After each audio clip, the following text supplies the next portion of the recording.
신명기 22장 1절입니다.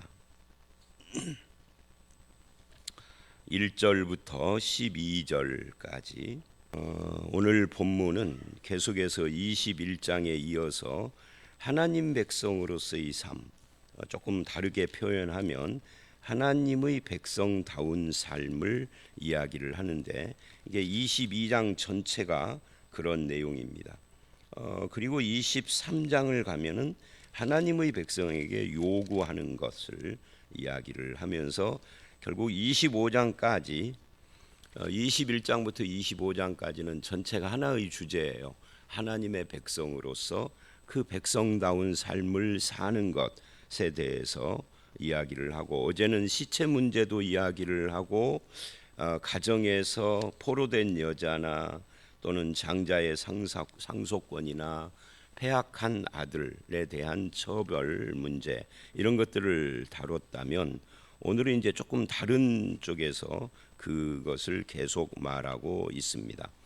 먼저 1절부터 4절이 첫 번째 문단이죠.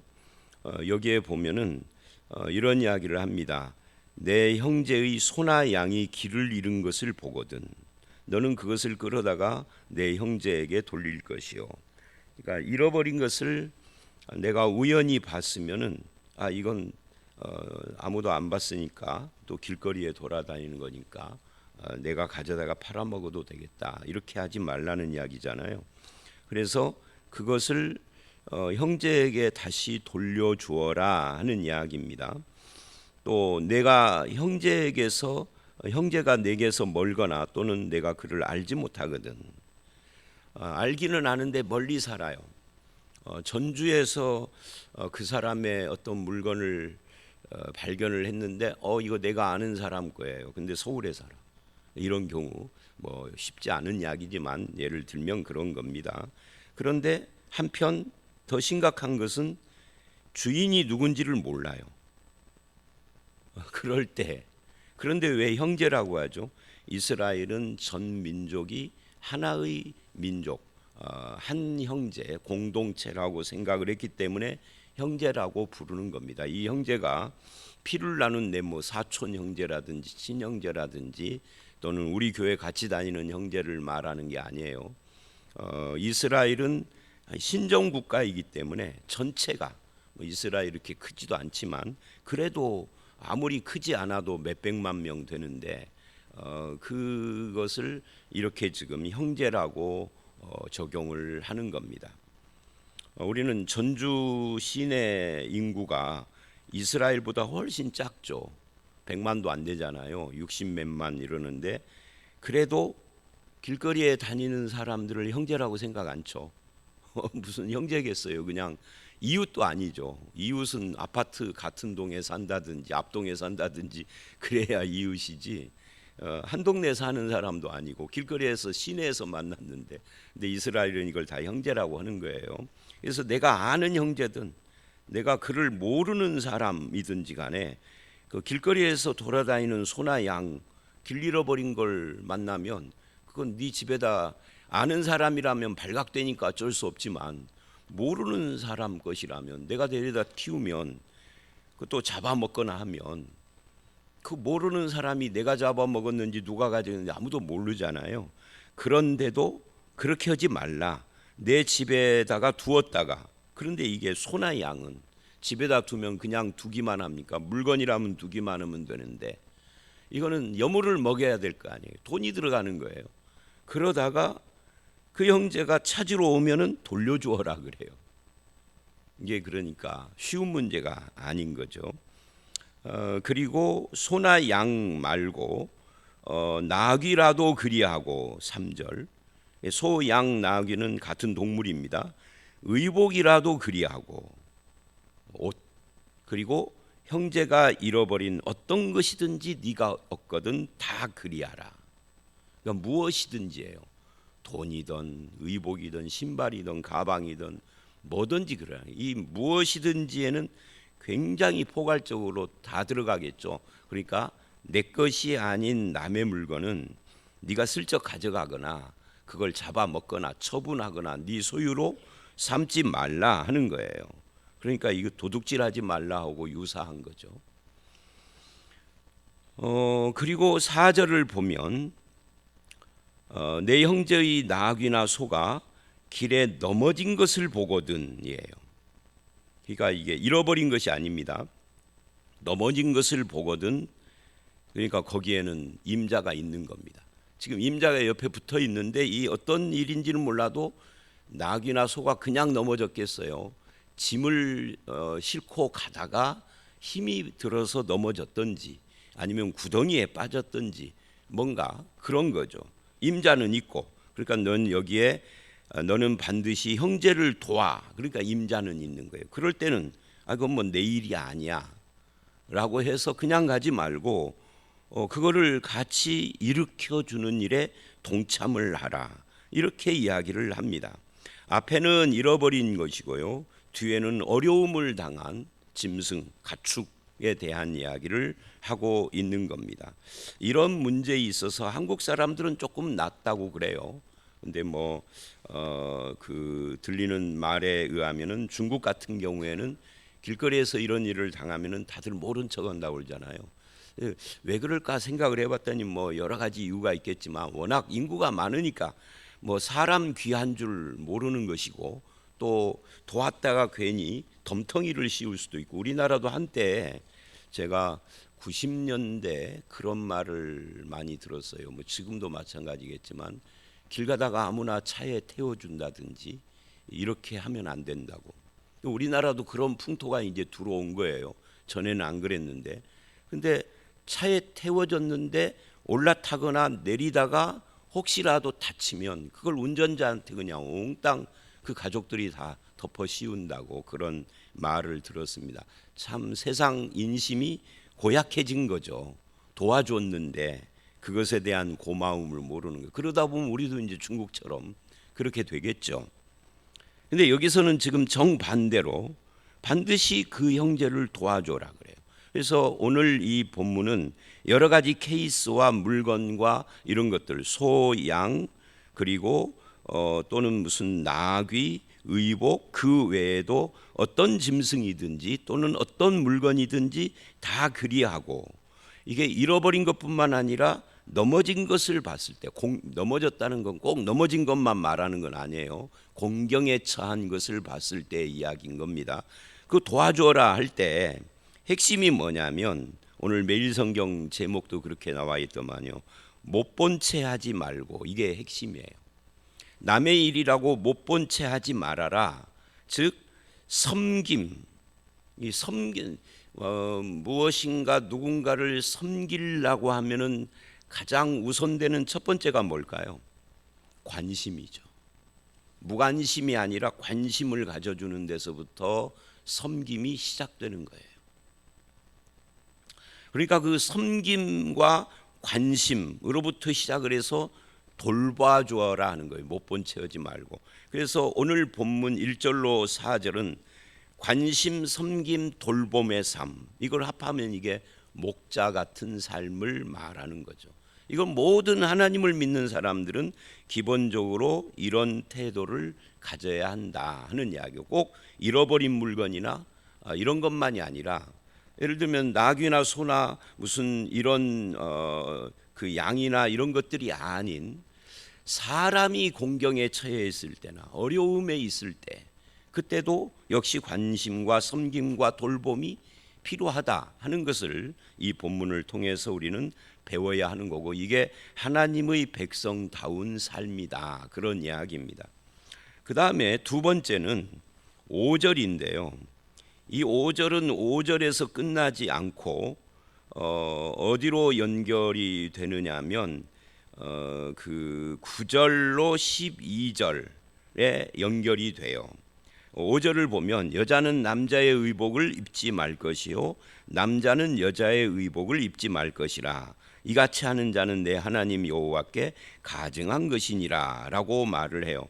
근데 이 말씀이 현대인인 우리들에게는 약간 좀 곤란한 면이 있는 것이 뭐냐면, 요즘 이 21세기뿐만 아니라 20세기 후반부터 우리나라만 그러는 게 아니죠. 우리나라에서 유행하는 것은 전 세계에서도 똑같이 같이 유행을 하는 거니까 옛날하고 달라서 요즘은 굉장히 속도가 빠르잖아요. 인터넷이나 이런 통신이 발달돼 있고 TV가 발달돼 있어서 심지어 우리나라에서 유행하는 건 몇 달 지나면 북한에서도 유행한다고 그러잖아요. 그러니까 김정은이가 그것이 염려가 돼가지고 무슨 법을 만들었다고 그러잖아요. 그럴 정도니까. 근데 그게 뭐냐면 유니섹스라고 하는 이 뭐라 그럴까요? 의상이 이제 대세가 되어 있죠. 유니섹스라는 것이 결국 뭐냐면 남자 여자 구분 않고 이게 언젠가 그 어디에요? 저 옛날 코아자리 지금 뭐라 그러죠? 뭐라 그러잖아요. 예, 거기에 이제 우리 집사람이 가자고 그래서 간 적이 있어요. 언젠지 기억은 안 나는데 가서 이제 옷을 이렇게 보는데 아 이건 여자 거예요, 남자 거예요 했더니 아 손님 그거는 여자도 있고 남자도 있습니다. 요즘은 남녀 구분이 없는 옷들도 많아요. 남자도 있고 체형만 맞으면은 여자도 남자도 다 입는다 이 말이에요. 뭐 청바지 같은 것은 이미 옛날부터 그랬고, 근데 그런 거예요. 근데 성경은 남자의 의복이 있고 여자의 의복이 있어서 여자가 남자 거 남자가 여자 거 입지 말라 그러는 거예요. 그 가증하다고. 이게 참 곤란한 이야기예요. 그런데 이거를 그냥 문자 그대로만 보면은 이 곤란한 문제이지만 여기서 말하려고 하는 것이 뭐냐는 거예요. 이 말씀은 나중에 9절을 보면 내 포도원에 두 종자를 섞어 뿌리지 말라. 또 10절에 너는 소와 나귀를 격리하여 갈지 말라. 11절에 양털과 배실로 섞어 짠 것을 입지 말지니라 하고 연결이 돼요. 근데 이것도 참 곤란한 것이 뭐냐면 포도원에 두 종자 심는 것이야 뭐 농사하는 사람들이 더 잘 알 것이고 그러는데 소와 나귀를 결의하는 것은 저는 안 해봤고 우리나라는 이런 모습을 안 봐서 모르겠는데 양털과 배실로 섞어 짠 것, 이건 이제 현대식으로 말하면 이게 뭐예요? 이게 혼방이잖아요. 그건 우리가 입고 있는 옷, 그런 옷들 굉장히 많습니다. 섞어 짠 것들, 여러 가지 재료를. 이게 참 문자 그대로 우리에게 적용을 하기가 쉬운 문제가 아닌 거예요. 그런데 이렇게 우리가 질문을 해야 되겠죠. 왜 그러면 이런 말씀을 주실까예요. 그냥 이렇게 읽고 뭐 나오고 아무 상관이 없어. 그냥 성경은 성경이고 백화점 가면서 옷 살 때는 옷 사는 것이고 그러는 거지. 뭐 내가 옷 장사하는 것도 아니고 옷 만드는 공장 하는 사람도 아니고 뭐 우리 가운데 옷 공장 하는 사장님이 있다면 어떡할 거예요. 그러니까 이것은 나오고 관계없다가 아니라 왜 이런 말씀을 하실까 하고 물어봐야 하는 겁니다. 결국 여기서 첫 번째 핵심은 이거예요. 하나님의 창조 질서를 지켜라 이거죠. 이 창조의 질서가 있어요. 그 창조 질서는 서로 이렇게 혼합되어지지 않는 거예요. 그러니까 이 창조 질서 안에는 하나님이 지으신 것의 순수성을 이야기합니다. 특히 5절은 하나님이 지으신 성의 순수성을 이야기를 하는 겁니다. 그걸 보존하는 거예요. 그냥 옷 입는 거 이야기가 아니라 이것이 성의 정체성을 이야기를 한다. 그러니까 예를 들면 남자가 여자가 되고 여자가 남자가 되는 이걸 뭐라고 그러죠? 트랜스젠더라고 그러고, 또 그렇게 남녀의 역할을 바꿔버린 사람들이 분명히 얘는 여자고 얘도 여자인데 한쪽이 남자가 돼서 서로 사랑하는 걸 뭐라고 그래요? 동성애라고 그러는데, 이런 성의 순수성과 그 성의 창조 질서를 완전히 왜곡시키고 파괴해버린 거죠. 하나님은 그걸 원하지 않는 거예요. 그걸 지금 옷으로 이야기를 했는데 그 내면에는 창조 질서라는 것이 있다는 거예요. 정체성이 분명한 것이 하나님 보시기에 좋은 것이다. 그래서 9절 이하에도 계속 섞어라는 말과 결이라는 말을 섞는다라는 것을 말하는 거죠. 근데 섞는 것도 그냥 섞는 건 모든 것이 나쁜 거다 이렇게 말할 수 없는 것이 뭐냐면 전주의 대표 음식 중에 하나가 비빔밥은 섞는 거잖아요. 그래서 일본 사람들이 옛날에는 우리나라 비빔밥을 전시했다고 그래요. 일본은 그런 문화가 없으니까 그냥 온갖 것을 다 섞어가지고 먹으니까. 그런데 서양 사람들이 조금씩 좋아하더니 요즘은 외국인들도 좋아하거든. 그러니까 이제 지금은 뭐 어쩐지 모르겠는데 먹어보면 맛있잖아요. 비빔밥 이야기하니까 저녁 먹은 지가 오래돼서 그런지 배에서 뭘 먹고 싶다는 생각이 갑자기 드네요. 그런데 그런 섞음을 이야기하는 건 아니다 그 말이에요. 여기서 섞어라는 것은 두 종자를 섞는, 그러니까 이것도 창조 질서고 관계가 되는 것입니다. 그래서 혼합주의를 이야기를 하는 거예요. 그러니까 창조 질서, 5절은 성의 순수성, 그 다음에 9절로 12절에서는 이 혼합주의, 섞지 말라 하는 것은 혼합하지 말라는 거예요. 창조하신 하나님이 창조하신 종의 순수성을 보존하기 위하여서 그렇게 이야기를 하기도 하는 겁니다. 그래서 이런 부분에 있어서 우리가 우리 자신은 이런 창조 질서와 그 순수성에 대한, 창조의 순수성에 대해서 얼마나 많은 경각심을 가지고 있는가 하는 것을 우리가 좀 생각을 해봐야 합니다. 하나님의 창조는 혼돈하고 공허한 것을 나누고 분리해서 거기에다 채워 넣는 그런 작업이었어요. 그때 거기에다가 나누고 분리하고 궁창을 나누고 바다와 육지를 나누잖아요. 그리고 이 채워 넣는 이 모든 것을 가리켜서 창조 질서라고 그러는데, 창조 질서는 뭐 펼치면 수없이 다양한 것이 있고 그 창조 질서를 연구해서 밝혀내고 우리가 사용하는 것을 과학이라고 부르기도 하지만, 이거를 좁혀서 펼치면 엄청 다양하지만 이걸 좁히면 한 단어예요. 그게 뭘까요? 거룩입니다. 나눠진 것은 나눠진 거대로, 하나 된 것은 하나 된 대로 그걸 지키는 것이 거룩이에요. 가장 무서운 것은 이 섞는 것에서 무슨 뭐 소와 나귀를 결의하여 갈고 이것이 가능하다면 할 수도 있는 문제지만, 가장 무서운 것은 이게 종교 혼합 같은 겁니다. 그래서 이걸 종교 혼합주의라고 그렇게 이야기를 하는 거죠.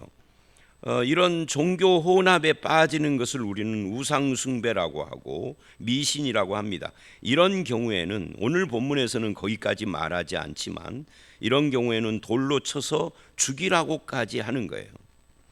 그런데 한국 교회는 겉은 기독교인데 안으로 들어가 보면은 그 인생관은 굉장히 불교적이고 허무하고 또 뭐 인연이 어쩌고, 제가 인연이라는 말을 참 많이 하는데 왜냐하면 그 단어 속에 담겨져 있는 불교적 인생관 때문에, 예수를 겉으로는 믿고 몸은 교회에 와 있는데 생각은 불교적으로 한다 그 말이에요.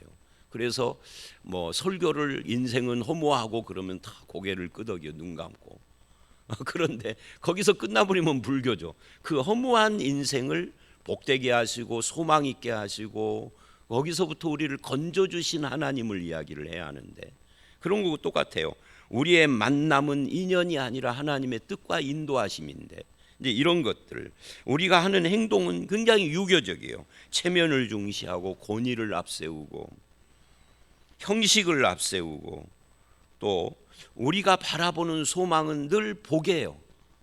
화와 복, 무속적인 거죠. 그러면 우리는 지금 사실은 옷 문제가 아니고 포도원 종자 문제가 아니라 뭐예요? 심각하게 종교적으로 혼합되어 있는 거죠. 하나님은 그거 싫어하시는 거예요. 삶의 문제는 길흉 화복을 따지는 무속이 아니다 그 말이에요. 그러니까 성경을 읽어보면 결국은 이거예요. 길한 것도 하나님의 은혜라면 흉한 것 속에도 하나님의 뜻과 인도하심이 있다. 그래서 길이든 흉이든 하나님의 시각으로 바라보면 해석이 달라지는 거예요. 그런데 우리는 길흉 화복만 따져. 왜? 무속이 기독교 신앙보다 더 빠르니까. 그래서 불교적이고 유교적이고 무속적이고, 여기서부터 벗어나는 것이 옷을 혼방 안 입어야 된다 이런 정도의 이야기는 그건 그냥 픽 웃음 나오는 이야기고요. 여기서 하나님의 진정한 우리를 향한 뜻은 하나님의 창조의 질서의 순수성, 성의 순수성이라든지 또는 거룩, 이런 것들을 지켜야 된다 하는 이야기를 지금 하고 있는 거예요. 그런 의미에서 우리는 우리 자신을 좀 돌아봐야 할 필요가 있습니다. 그리고 6절을 보십시오. 6절부터 8절을 보면 길을 가다가 나무에나 땅에 있는 새의 보금자리에 새끼나 알이 있고 그 어미새가 그 새끼나 알을 품는 것을 보거든 어미새와 새끼새를 아울러 취하지 말라. 이거 지금 뭘 말하는 걸까요? 이건 성도의 마음에 긍휼과 자비가 있어야 된다 하는 이야기를 하는 겁니다. 어미는 반드시 놓아줄 것이요 새끼는 취하여도 되나니 그러면 내가 복을 누리고 장수하리라. 긍휼이에요. 심지어 이 긍휼이 누구에게도 동물에게도 적용돼야 된다 하는 이야기를 지금 하고 있는 겁니다. 뭐 동물은 뭐 이렇게 말을 하는데 동물에게도 우리의 이 자비롭고 은혜가 풍성하신 하나님의 마음을 품은 성도의 모습이 거기에도 드러나야 된다. 그럼 동물에게만 드러나야 되나요? 아니죠. 동물에게도 이렇게 해야 된다면 사람에게는 말할 필요가 없는 것이죠. 그것이 참된 하나님 백성다운 삶의 또 하나의 모습이다 하는 이야기예요. 근데 8절을 보면 더 재미있는 것이 나와요. 새 집을 지을 때 지붕에 난간을 만들어 사람이 떨어지지 않게 하라. 그 피가 내 집에 돌아갈까 하노라. 그 피가 내 집에 돌아간다는 것은 뭐냐면 내가 새 집을 지었는데 난간을 안 만들어서 이웃집에 있는 사람, 뭐 어른은 아니겠죠. 뭐 어른일 수도 있고 아이들이 와서 우리 집 아이들과 놀다가 그 집 아이가 떨어져서 죽었어 또는 다쳤어. 그러면 그 피가 너에게 돌아간다. 네가 심판을 받는다. 네가 책임져야 된다는 이야기예요. 이것도 이제 오늘 현대인인 우리들이 읽을 때는 이런 거예요. 나는 새 집 안 지었는데 우리 집에는 지붕도 없는데 왜? 나는 아파트 사니까. 그죠? 그러면 이 말씀이 아무 의미가 없이 지나가는 거예요. 뭐 옛날에는 그랬구나. 이게 옛날에 전설 따라 삼천리 같은 단군 이야기 같은 거구나가 아니고요. 이 말씀은 지붕의 난간 이야기지만 이것을 우리에게 적용을 할 때는 사람에 대한 배려 이야기하는 겁니다. 내 집 내가 지어놓고 사는데 남의 집 사람이 올라와서 남의 집 애가 우리 집 지붕에서 놀다가 떨어져 죽은 것이 내 책임이 아니지. 내가 뭐 올라와서 놀라고 그랬어, 떨어지라고 그랬어 라고 하면 안 되는 거잖아요. 이것이 아파트 사는 우리에게도 이웃 사람들에 대해서 배려해야 된다.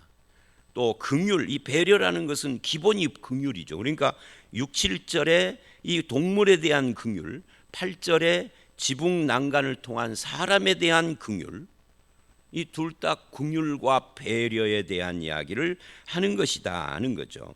성도는 그걸 이야기를 하는 겁니다. 우리가 살인하지 말라라고 하는 그런 계명을 다 압니다. 근데 이 살인하지 말라라는 계명은 예수님이 이것을 확장을 시켜서 미워하거나 욕하거나 저주하는 것도 살인죄다라고 하는데 거기서 더 확장을 시켜요. 그래서 뭐라고 그러죠? 살인하지 말라는 계명은 원수 사랑까지 가요. 이웃이나 형제에 대한 것은 말할 것도 없는 거죠. 그래서 그런 삶을 사는 것이 하나님 백성다운 삶이다. 배려하라. 긍휼을 베풀어라. 사람이든 동물이든 이웃이든 심지어 원수까지라도 그걸 지금 이야기를 하는데 오늘 말씀은 그런 의미에서 전체적으로 크게 두 가지를 지금 말하고 있어요. 마지막 12절을 보시면 너희는 너희가 입는 겉옷의 내 귀에 술을 만들지니라 그래요. 이게 옷단 술에 대한 이야기입니다. 이것을 이제 민수기 15장 38절 이하를 보면 오늘 이 본문처럼 간단하게 한 줄이 아니라 거기는 38절로 40절까지 총 3절에 걸쳐서 좀 길게 설명을 하는데 그때 이 술을 다는 이유를 이야기를 해요. 그게 뭐냐면 이 술을 보면서 말씀을, 그러니까 술을 다는 이유가 이게 디자인으로 멋지게 하기 위하여서가 아니라 그 술을 보면서 하나님의 말씀을 기억하라 해요. 이게 이 문단의 마지막에 나오는 이유가 그거겠죠. 앞에서 말한 섬김, 관심, 돌봄의 삶, 못 본 채 하지 말라. 창조 질서의 순수성을 보존하는 거룩한 삶, 그리고 긍휼과 배려하는 삶, 혼합주의를 경계하는 이 거룩의 삶의 모든 것이 하나님의 말씀과 연결되어 있기에 이 문단의 마지막으로 12절을 두었다라고 말할 수 있습니다. 앞에 있는 모든 것을 결론적으로 이게 말씀의 원리를 따라서 살아야 되는데, 내 옷에 귀에다가 다르라고 내가 명령해 놓은 그 수를 보면은 말씀을 기억하는 삶을 살으라는 거예요.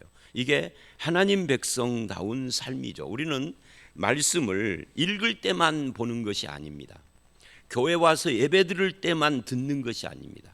365일 24시간 늘 우리의 삶은 말씀에 의하여서 통제를 받고 기억하고 적용하는 삶을 살아야 한다 하는 것을 말하고 있는 겁니다. 자, 오늘 말씀 여러 가지 이야기를 했습니다마는 마지막으로 이 말씀을 기억하여서 적용하되 하나님 백성다운 마음씨를 가지고 사람을 대하고 심지어 동물이나 이웃의 물건까지 대하는 그런 저와 여러분들이 다 되시기를 주의 이름으로 축원합니다. 함께 기도하겠습니다. 하나님 아버지, 하나님 백성다운 삶을 이 신명기에서 계속 강조하는 중에 오늘 본문은 관심과 섬김과 돌봄의 삶으로부터 시작을 하여서 창조 질서의 성의 순수성과 또 혼합주의를 배격하는 거룩한 삶, 그리고 이웃의 물건이든 또는 동물이나 사람이든 그들을 향하여서 긍휼과 배려하는 삶을 사는 것에 대해서 강조를 하셨습니다. 이 모든 것을 우리가 말씀을 통하여서 기억하고 순종하며 나의 성품이 되고 삶의 원리가 되도록 적용하여 살 수 있도록 우리와 함께 하시고 우리를 인도하여 주실 줄 믿사옵고 예수님 이름으로 기도드렸사옵나이다. 아멘.